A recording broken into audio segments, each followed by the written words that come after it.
এখনও আছি, সামনের দিকে থাকব।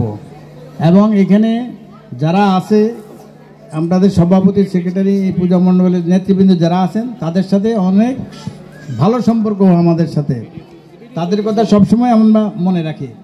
বিগত 18-20 বছর যাবৎ আমি আপনাদের সাথে ছিলাম এবং আপনাদের সুখে দুঃখে ছিলাম, এখনও আছি, থাকবো। আপনাদের বিভিন্ন সমস্যার কথা সবসময় বলছেন, যথাসম্ভব আমরা সব সময় কিছু করার চেষ্টা করছি, নাকি লিটন দাস সাহেব আপনি বলেন?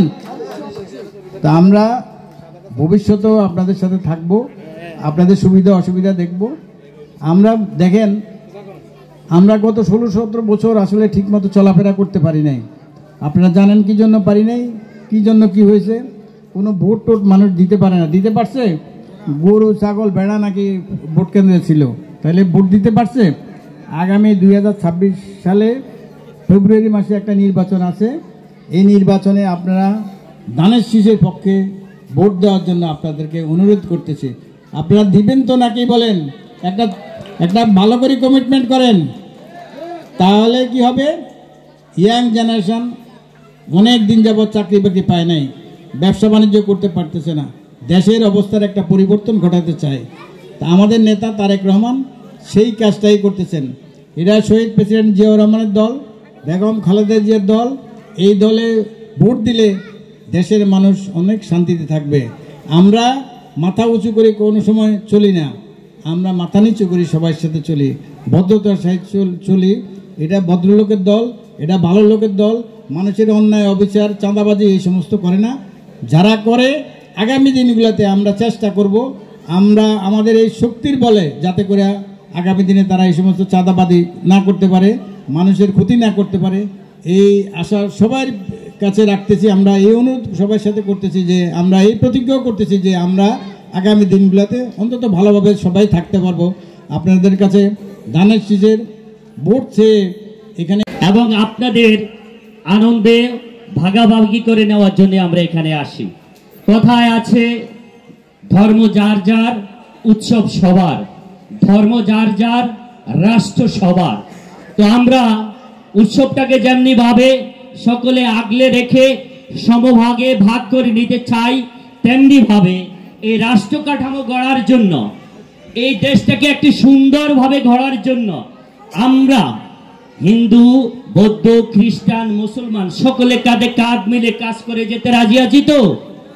আর সেই জন্য প্রয়োজন একজন ভালো মানুষের, একটি ভালো নেতৃত্বের, যার ভিতরে সেই গুণাবলী থাকবে, যিনি অতীতে নেতৃত্ব দিয়ে এসেছেন। আপনাদের ভোটে যিনি এমপি হয়েছিলেন তিনি হচ্ছেন লায়ন মোহাম্মদ হারুনুর রশিদ। সেই ভালো ব্যক্তিকে আমরা যদি বেছে নিতে পারি, ইনশাআল্লাহ এই ফরিদগঞ্জকে আমরা একটি মডেল ফরিদগঞ্জ হিসাবে গড়ে তুলতে পারবো। নেতা লায়ন মোহাম্মদ হারুনুর রশিদ সাহেব যখন 2008 সালে এমপি হয়েছিলেন, সেই 8 সাল থেকে অদ্যাবধি আপনাদের যতগুলি দুর্গা পূজা হয়েছে, প্রত্যেকটা দুর্গা পূজাতে আমাদের ফরিদগঞ্জে যতগুলো পূজা মণ্ডপ হয়েছে, প্রত্যেকটা পূজা মণ্ডপে আমরা বিএনপির পক্ষ থেকে, আমরা লায়ন হারুনুর রশিদ সাহেবের পক্ষ থেকে, লায়ন হারুনুর রশিদ সাহেব সহকারে আপনাদের প্রত্যেকটা পূজা মণ্ডপ আমরা সবসময় পরিদর্শন করেছি। 5 তারিখের পরে একটা সরকার যখন অভ্যুত্থানের মাধ্যমে দেশ থেকে চলে যায়, তখন সারা দেশে মানুষ একটা চিন্তা করেছিল যে হিন্দু সম্প্রদায়ের প্রতি একটা অন্যায়, অত্যাচার, হামলা বিভিন্ন মানুষ ভাবে ছিল। আমাদের নেতা লায়ন হারুনুর রশিদ সাহেবের নির্দেশে, আমাদের নেতা তারেক রহমানের নির্দেশে আমরা প্রত্যেকটা, আপনারা হিন্দু সমাজের যারা আছেন এখানে, আপনারা কেউ বলতে পারবেন যে 5 তারিখের পরে লায়ন হারুনুর রশিদ সাহেবের কোনো লোক বা বিএনপির কোনো লোক আপনাদের উপর কোনো অন্যায়, অত্যাচার, কোনো চাঁদাবাজি, কোনো জুলুমবাজি কিছু করেছে? বলেন, করছে? আপনারা বিজয়ী করবেন, কারণ আসলে ওনার আশেপাশে মানুষজনকে আপনারা দেখবেন, উনি অত্যন্ত ভদ্র একজন মানুষ।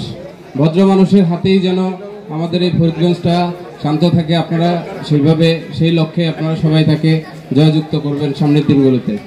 তো আমরা জাতীয়তাবাদী দল বিএনপির পক্ষ থেকে প্রতি বছর আপনাদের এখানে আসি, আপনাদের সাথে উৎসবে অংশগ্রহণ করি। আমরা যে দলটি করি,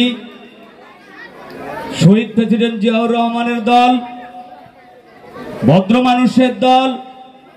আমাদের যিনি বর্তমান নেতা জনাব লায়ন হারুন সাহেব, উনিও ভদ্র মানুষ, সর্বজন স্বীকৃত, আপনারা সকলে অবগত আছেন।